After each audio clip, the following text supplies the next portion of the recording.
Pomembno je upoštevati.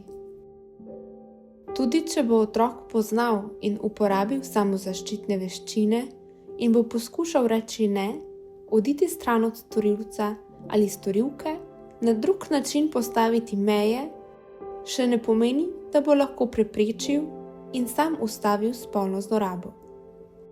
Odrasli smo tisti, ki smo odgovorni, da ustavimo spolno zlorabo in zaščitimo otroka. Je pa kljub temu pomembno, da otrokom na njihovi starosti primeren način povemo o dejstvih o spolni zlorabi, o možnostih, kako se lahko poskusijo odzvati in jih spodbudimo, da o izkušnjah spolne zlorabe čim prej povedo nekomu od odraslih.